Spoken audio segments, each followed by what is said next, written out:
Coming up on show 729, why batteries are crucial to the EV maritime industry. Interesting, right? Stick around, I'll tell you more.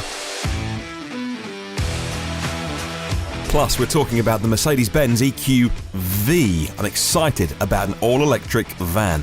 Nissan and Uber do a deal around the Leaf.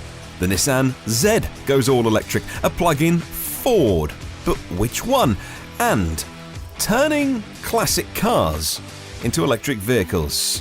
Okay, we'll talk about those stories and many more on the show today. Good morning, good afternoon or good evening, wherever you are in the world. Welcome to the show, EV News Daily, for what happened on Thursday, 26th of March. My name is Martyn Lee, and I go through every EV story, so you don't have to. I'm guessing a few weeks ago, I might have been the soundtrack to your commute. Many people told me they listened to the podcast while commuting. Morning, afternoon, in the car, headphones on, whatever. I'm guessing you might not be listening that way, because many people's daily routine has been turned upside down. Hope the podcast still works for you. Hopefully the amount of stories, the length, being audio only.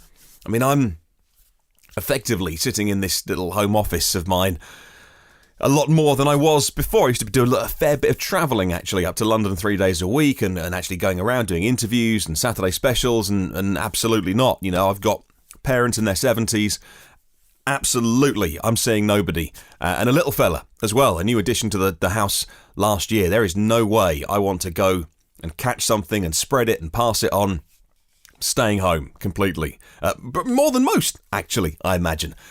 So I just got more time sat in this chair for many, many hours a day. So is there more that I can do with the podcast? Is it working okay? Maybe I should do more on YouTube, more video stuff, and maybe for the patrons, actually. Maybe do more video for the Patreon supporters or something. Just say hello and how are you? Let me know what I can do. Socials, email, my address is hello@evnewsdaily.com. Stay in touch. All right, let's move on. I want to get to the news after that long preamble today. Stories of EV hope. We all need good news. And so I'm hunting for good news at the moment to bring you on the podcast. I follow an account on Twitter called Groupe Renault. As you can imagine, it's the corporate account of them. In Denmark, they say, our partner offers healthcare professionals free use of Renault Zoe cars for their daily trips from home to the hospital. They've made over 400 vehicles available on loan in Copenhagen to healthcare workers. A huge hand clap to Renault and Green Mobility. And another tweet from the official MG Motor account that says, to support and say thank you for the amazing job being done by the NHS to keep us all safe, MG are proud to announce that we are supplying 100 MG ZS EVs to NHS agencies across the UK for use by NHS heroes so they can travel to work safely with low running costs. Hashtag NHS thank you. Well done, MG. 100 vehicles is not insignificant, and not in the tweet, but I gather afterwards there'll be 6-month loans. Not sure whether it's to the local trust or the local area or to individuals, but either way, everyone's pulling together and there are stories of hope out there. You just have to open your eyes to them, because bad news sells. And these days bad news gets clicks, and most businesses are based around getting clicks, and the worse news the better. As you know, I don't run advertising, and we do rely on the generosity of our supporters and Patreons to make the show happen, and therefore, I can just bring you good news. Let's talk about a car, nay a van, that I am really excited about, because it fills a segment that is not the biggest selling, compared to crossovers and SUVs, not the biggest selling, but really, really important because of the amount of people that will experience it. I'm talking taxis, I'm talking airport shuttles, I'm just talking like big families taking friends and family to football on a Saturday morning. Vans, the quicker they can go electric, the more people will ride in EVs. Mercedes-Benz has been subjecting the EQV to endurance testing. In Sweden, the electric V-Class proved its operational capability, they say, under extreme conditions. Down to minus 30 degrees C, icy roads, deep snow. Chris at Electrive has the full rundown on this. According to Mercedes-Benz, it means the battery electric large capacity van has cleared one of its last hurdles on its way to a market launch, and it will be in the second half of this year. The EQV is the second model of the Mercedes-Benz technology brand EQ after EQC. And unlike the e-Vito and the e-Sprinter, it's very much aimed at marketing it towards those kind of private customers. Well, the 6-seater van is available in two wheelbases, either 3.2 or 3.43 metres, and a gross vehicle weight of 3,500 kg. And by installing individual seats or benches, you can carry up to 8 people with a gross capacity of 100 kilowatt hours. That's a big battery. 100 kilowatt hour gross battery on this. It's huge. 90 kilowatt hour usable, mind you, and the onboard charger is a 3-phase AC charger. That's up to 11 kilowatts, not 22 like the Zoe. But Mercedes says the DC charging also goes up to 110 kilowatts. What is not to love about this? Okay, probably the price when it arrives. But look, it carries 8 people. It's a Mercedes-Benz van, so it's got some luxury to it as well. It's got a big old battery pack underneath. 90 kilowatt hours usable from the 100 gross. It charges quick on AC at 11. It charges 110 on DC. It's going to be so popular with a particular segment. Like I say, they won't sell the most of them, but a lot of people are going to ride in one of these. And you know what? They'll notice the comfort, the silence, the smoothness of an EV, and then they'll buy one. Because everyone does when you experience an EV. You know, like, okay, all right, I get it, I'll buy one. Let's move on. Nissan and Uber have signed an agreement to go green with a fleet of all-electric Leafs to be made available for Uber drivers in London. This was a rumour a little while ago that I reported on the podcast, and I'm glad that I've finally got some more details to bring you. Mentioned this a couple of weeks ago, I think. Part of a new deal between Nissan and Uber, says the website thedriven.io. 45,000 drivers in London use Uber on the app. They drive for Uber. Maybe I meant to say they drive for themselves. Isn't this the gig economy or something? Anyway, they don't work for Uber, apparently, or something. The deal between Nissan and Uber forms another step in Uber's goal to reach 100% electric vehicles for their drivers from 2025. The agreement comes after Nissan made 20 Leafs available for a trial for hire through the company's rideshare app in London. And yes, I do have to make reference to the fact that Uber have had their license to operate in London not renewed, for which they appealed, and that appeal process is on. They can operate under appeal. And yes, it makes a nice headline that all our cars, if they Uber say, will be pure electric by 2025. Whether they achieve it or not, it's certainly news like this plays a big part in the PR campaign war that is going on, because Uber will not want to lose the license. Well, they haven't had it renewed. They don't have a license to operate in London, but they are operating under appeal, as far as I understand. And you can still get an Uber, obviously.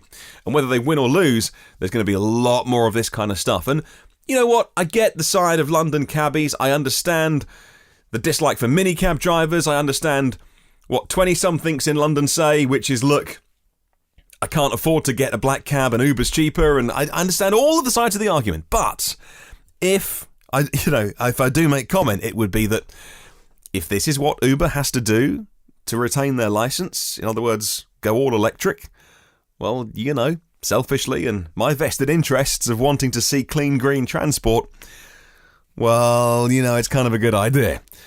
Let's move on. Nissan, we'll stay with them, making an all-electric Nissan Z. When a manufacturer starts to test a prototype on the Nürburgring, you know they mean business. Means the car is on its way to production as well. Last year they started testing the camouflaged Z sports car on the Nürburgring, so a new Z's on the way.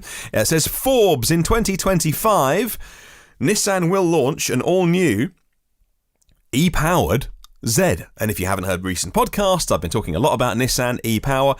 It's not my favourite technology. It's a form of hybrid system where there's no plug on the car, so I don't really like it for that reason. There's no plug socket, but you have to fill it. The only way to power it is to put fossils in it.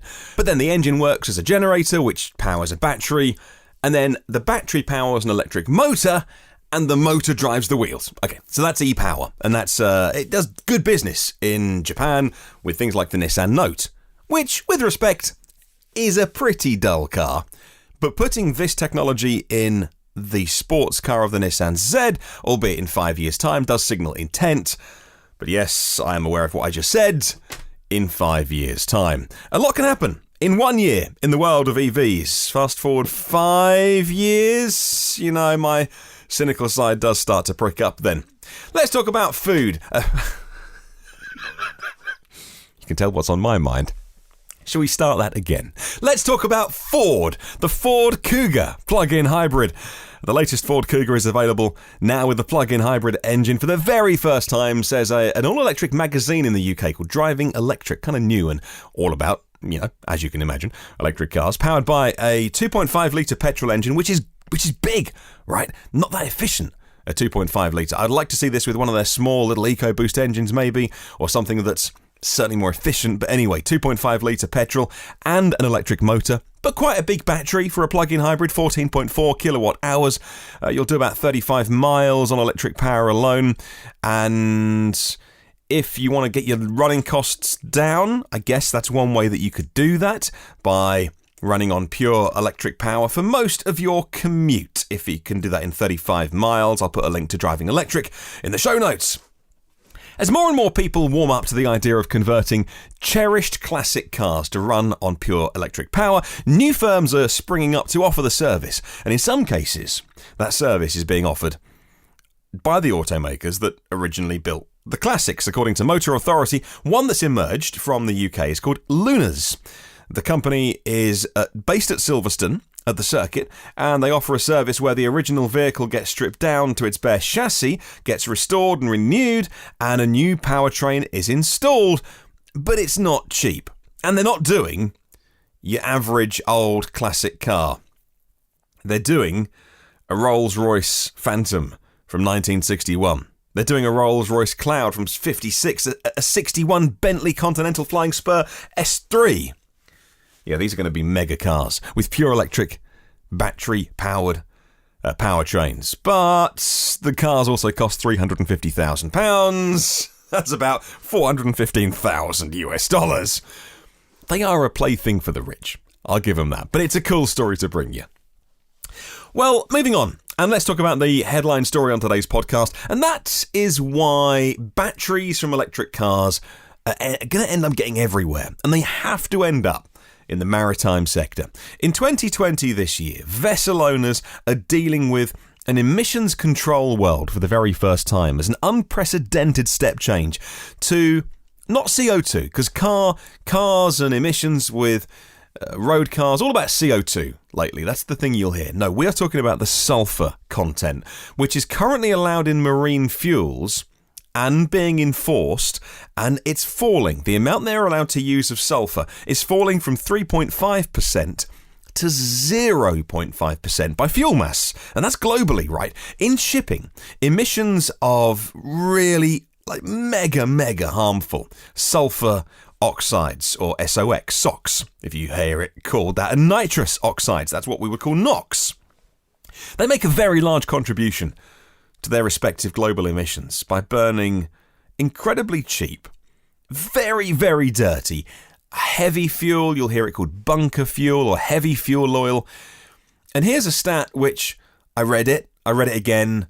I wondered if it was a typo, but this, according to the story today on Yahoo, the 15 biggest ships on planet Earth, the 15 biggest ships that we've built as a civilization emit more NOx and SOx than every single car in the world.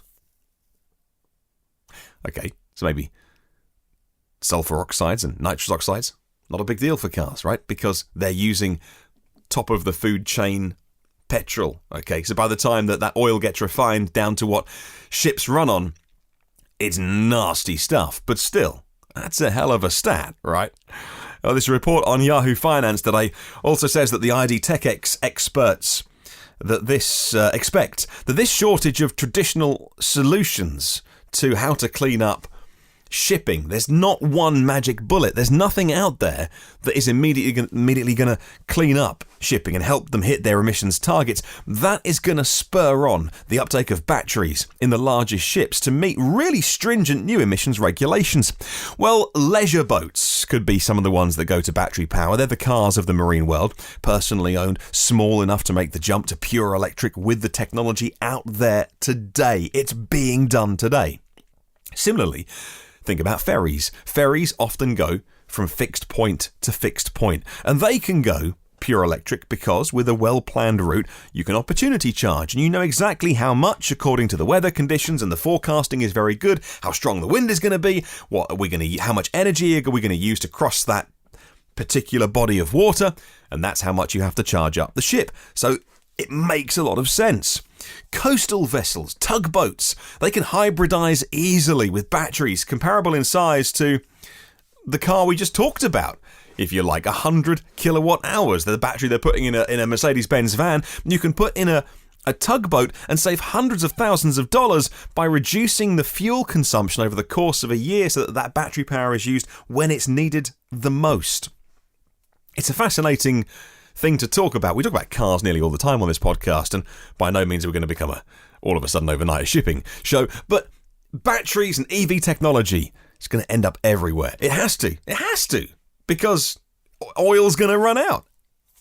Well, let's move on and let's talk about some of the challenges facing the battery industry. And again, a subject that is really interesting and doesn't really get talked about in many places.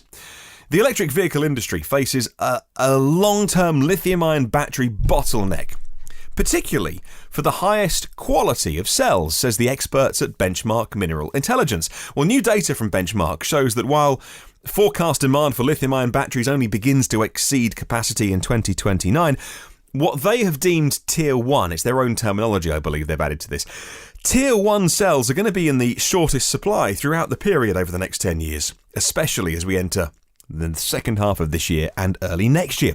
It's an issue that's already been faced by European OEMs in the last 6 months. The industry is going to be looking to lower down the Tier 2 cell manufacturers to step up to the mark and meet the burgeoning demands of the EV industry. But this is not as straightforward, they say, as it sounds. Not only do these Tier 2 manufacturers need to qualify with major manufacturers, that's a lengthy and a high specification process. They're also going to need to ensure they can grow their capacity at an increasingly rapid rate without compromising quality, because EV makers only want the best of the best batteries. Yes, there is such a thing as a grading of batteries, and what is in your car. The reason why batteries in the original EVs that have been on the roads for 5, 7, 8, 10 years now are still going strong is because the EVs, batteries, are just really well looked after. Normally with thermal management, normally good quality batteries as well, and still going strong with minimal degradation. Okay, final story today. And how will you be driving your next EV? I mean, how will you be acquiring it? People are going to keep buying and leasing vehicles, at least in the short to mid-term, but subscription services are going to find a place, predicts a chap called Vince Zappa. He's the president of Clutch Technologies. It's a company owned by Cox Automotive, and they offer a digital platform to dealers and automakers to run vehicle subscription initiatives, and many of them are very quickly evolving, says Ward's Auto. A one-vehicle subscription service that is very clear. They only have one brand of vehicle, might appeal to customers who want to get the feel of an electric vehicle but aren't ready to buy an EV yet, he says, adding that short-term propositions could aid automakers who want to introduce EVs at faster rates. See, subscription services are all about somebody having a car for a month, 3 months, maybe a 6-month period, but swapping them out and chopping and changing and paying a flat monthly fee. And normally that's all in. And in the case of Volvo's scheme that they're trying, that includes insurance as well. It's literally one fee, and you can change the car, in some cases pretty regularly as well, maybe not like every day, but you really can chop and change your cars according to whatever is in the fleet. Well, this is a startup company we're talking about, Clutch here, who are offering subscriptions exclusively for battery electric and plug-in hybrid cars as well. It allows the participants in the scheme to swap vehicles monthly, and 16 models of EV and plug-in are currently in the fleet at Clutch Technologies, and they think that's going to be a way in the future that many people will experience an EV. And you know what we always say, once you've experienced an EV, you absolutely want to go out and buy one of your own. Another good day of news. I know we're struggling with good news, but that's another good podcast of some positivity. I feel good after today's show. Hopefully you enjoy the good news as well. And I'm asking you question of the week this week. How can the EV community all come together at this time to support each other? Is there something that we can do that reflects the first two stories that I talked about, with Renault making Zoes available to healthcare professionals and MG making their EV available to the National Health Service? What else can the EV community do to support each other at this time of crisis? Let me know. You can email me, hello@evnewsdaily.com. I'll read out yours on Sunday on the show. Well, thank you so much to 242 patrons of the podcast. You keep me going. You can check out for yourself what it's all about. Patreon is patreon.com/evnewsdaily. No pressure. I'll do the show either ways, but for what is effectively a couple of posh coffees once a month for $10 a month that, let's face it, you're not having because you're not going past the coffee shops anymore, you can support the work that we do on the show to spread the word about our new, clean, green, exciting future. Patreon is a place that you can support all sorts of creators if you're not aware, by the way. Premium partners of the show are Phil Roberts of Electric Future, Brad Crosby, Avid Technology, Bright Smith for clean tech talent, Porsche of the Village Cincinnati, and Audi Cincinnati East. If you want to check out any of the previous 728 shows, they're all in the archive. Check out the blog, evnewsdaily.com. Have a bloomin' wonderful day, if you possibly can. I'll catch you tomorrow. And remember, there is no such thing as a self-charging hybrid.